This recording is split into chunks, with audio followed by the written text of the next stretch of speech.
Welcome to the You Can Heal Your Life podcast. Today is the third and final episode of our Spend Time with Your Soul series with best-selling author Rebecca Campbell. If you missed the previous two episodes, you can find them right before this one in the feed. Today, Rebecca will show you how discovering and following what lights you up can help inspire you to step into your calling. She'll also explain how you can use lessons your soul has learned throughout all its lifetimes as wisdom for the present day. If you enjoyed this series, we hope you'll continue your journey with Rebecca at her upcoming live virtual event, Plant Yourself Here, on Saturday, July 17th. During this 4-hour online event, Rebecca will share her latest wisdom, insights, and experiences into what it truly means to live a soul-led life. Visit heyhouse.com/Rebecca to learn more and sign up. That's heyhouse.com/REBECCA.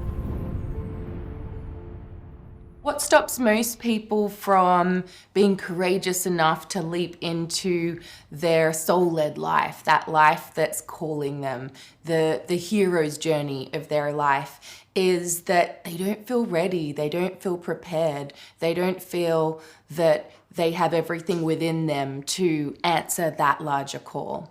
I want to introduce you to a different type of concept if you're ever feeling like you're unprepared or not ready or not trained enough, not good enough to answer the call of your soul. Perhaps you've been training for this moment right here for lifetimes. Perhaps you've had 5 lifetimes that have been all devoted to preparing you for this moment right here. The path of the soul is the path of the heart, and the path of the heart is the courageous life. You cannot feel courageous without fear. You cannot live courageously without being afraid. And so whatever it is that you're being called towards, if you do feel resistance around it, if you do feel like, oh gosh, am I really ready to do this? Do I really have what it takes? What I want you to do is breathe into the depth and the history of your soul and gather up all of the gifts, all of the power, all of the strength that you've been training for, because all of the lifetimes that led you here are for this one. So let's all share a breath, because I can feel there's lots of energy around this concept of us gathering up all of the skills, all of the training from lifetime to lifetime. So let's just all share a breath now. Now I want to lead you in a soul training activation. So I invite you to stand if you feel called, or if not, you can stay seated. Put one hand on your heart and one on your belly.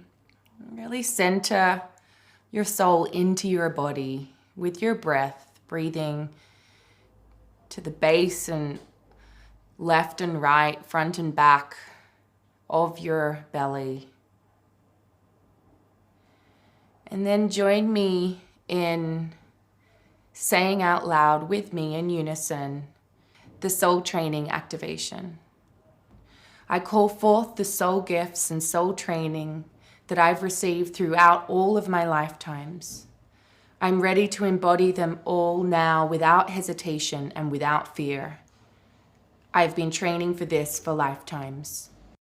A really common thing that comes up for light workers, empaths, starseeds, anyone who has a double mission, is this real clear niggling feeling that they're here for a reason and that time's running out, and this fear that they're going to miss their life. The thing that I say to anyone who has that fear is the only way to miss your life is to worry about missing it.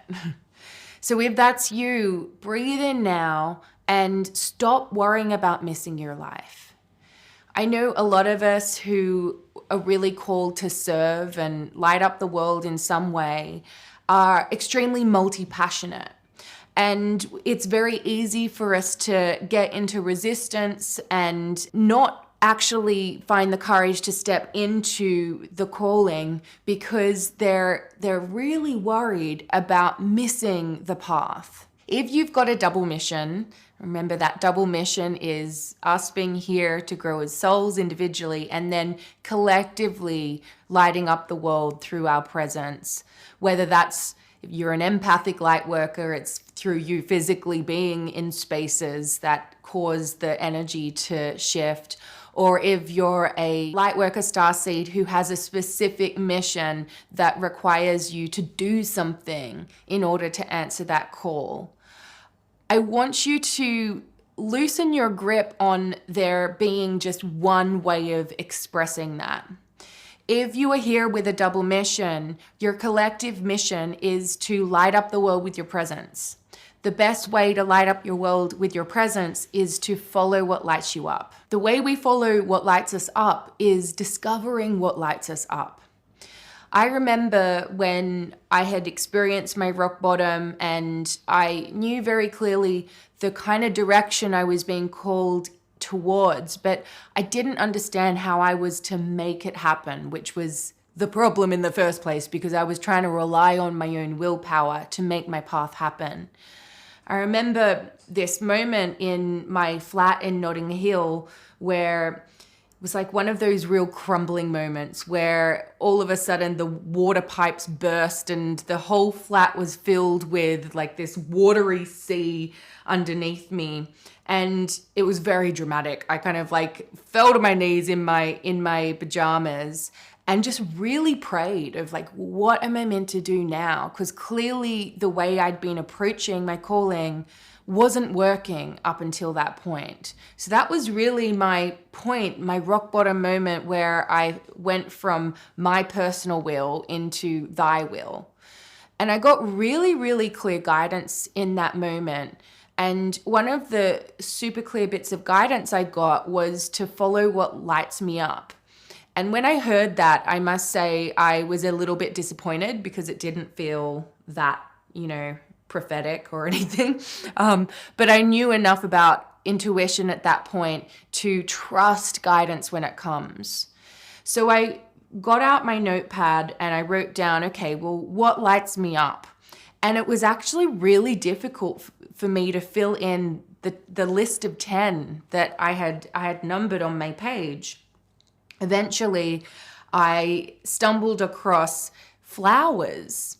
And that's, again, seemed like such a really simple thing. Like, how is that going to help me with my calling? But I trusted it. And every week I gave myself a £20 budget to buy myself a bunch of flowers. And I resisted it at first because it seemed too much. But eventually I gave myself it and I really noticed the impact. So being surrounded by this beauty, these flowers had on my heart. It opened my heart.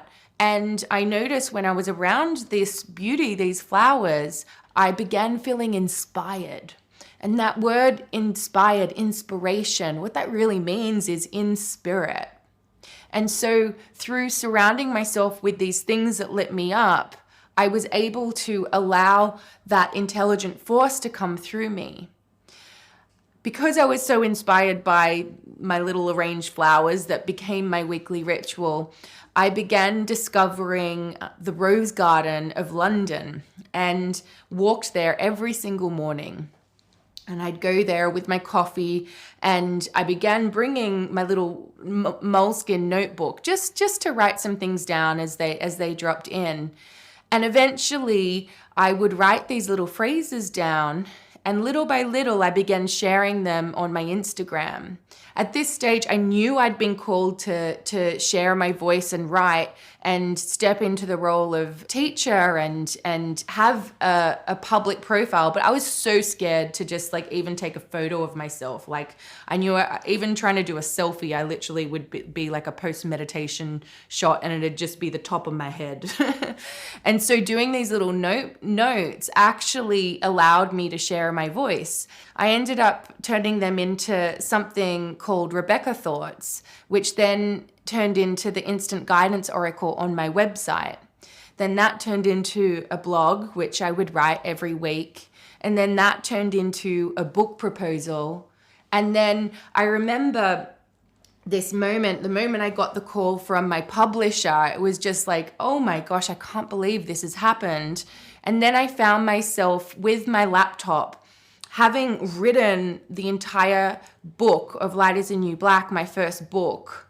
And when anyone who's written a book knows that, or knows the creative process, knows that at some point you just have to complete and trust that the creation that you've created is complete. And so I had that moment sitting there with my laptop, and I clicked file, save onto the Word document, and put down the laptop, took a breath, and was like, I've just finished the book.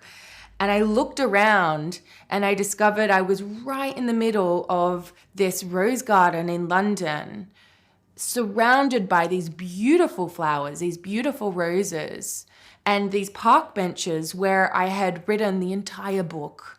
And I just began to cry because I was in such awe at how something so simple as following what lit me up, surrounding myself with beauty, surrounding myself with the very thing that would inspire me, the flower, turned into my whole first book. If I had have tried to write that book without going through that journey, I would have written an entirely different book. And to be honest, I don't think I ever would have written a book. So I really want you to open your heart to the idea that perhaps you don't have to work out your journey. Perhaps the intelligent force that's woven through all of life knows the path that's best for you. And perhaps that your whole purpose is to be lit up, because when you're lit up, you instantly light up the world without even trying. Maybe what lights you up is writing or journaling. If that's the case, show up to that. Maybe what lights you up is surfing in the ocean, being part of the waves. If that lights you up, show up to that.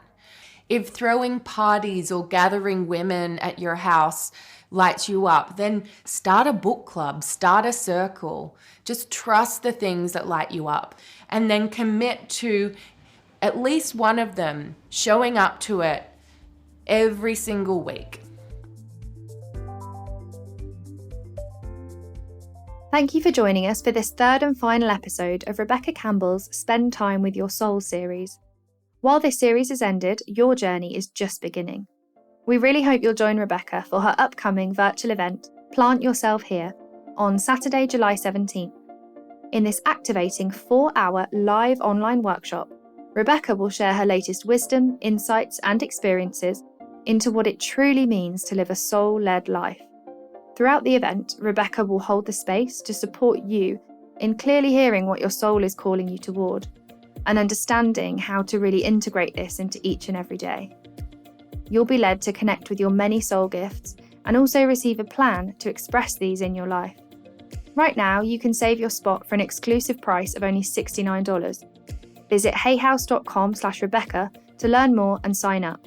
That's heyhouse.com/REBECCA.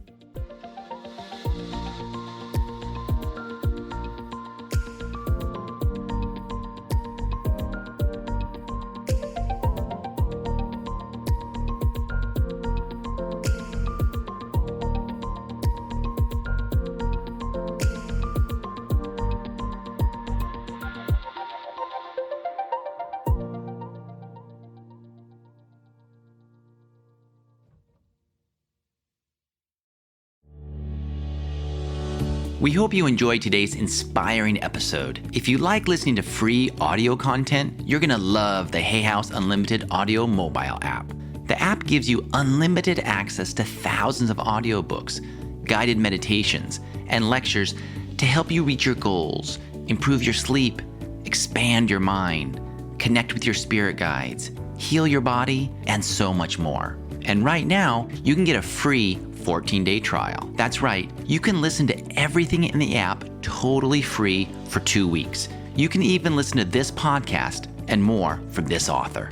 To start listening free now, Apple users go to heyhouse.com/Apple and Android users, go to heyhouse.com/Google. That's heyhouse.com/Apple for Apple devices and heyhouse.com/Google for Android.